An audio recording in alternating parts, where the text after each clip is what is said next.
Go. Jer Atkins is learning to channel his frustrations. Recently, though, that's been a problem for the 11-year-old. Get your frustrations out here. He's been the target of bullies, and it's led to some fights at school. They think just because I'm younger than them that they're bigger and better than me. Come on, let's go. Atkins skipped ahead a grade, and as a result, he's smaller than most of his classmates. And his mother, Sarita, says the 6th grader feels the need to prove himself. And it's caused some problems at home and even got him suspended. He's had issues with school, disrespect of adults.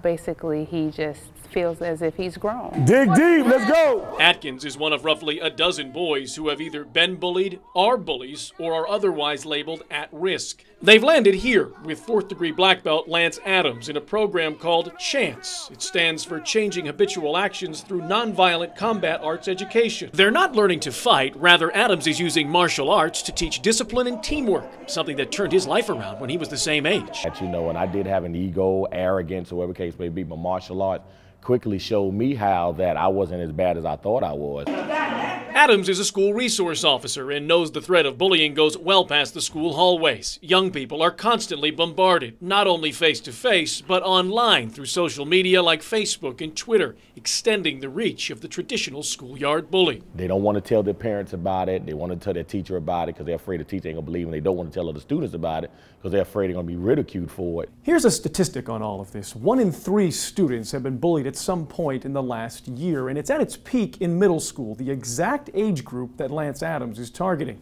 But experts point out those figures only represent the students who admit to being bullied. Actually, one of the most effective ways of dealing with bullying is getting people talking about it.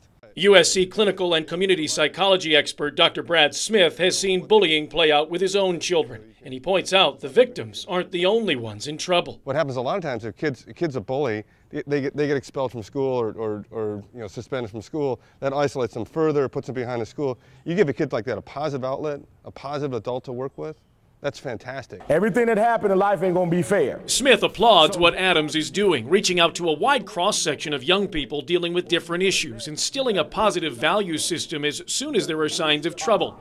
And a parent like Sarita Fuller hopes it turns the tide for her son. I think this right now is a pivotal moment. I really feel like middle school, 6th grade especially, is that turning point for kids. Faster, come on. And a point where Lance Adams is hoping to give young people like Jer Atkins a chance to become young men. Once they see that it's not all about them, then they realize and they change, and you'd be surprised how these kids open up to you and tell you why the reason they are doing these things.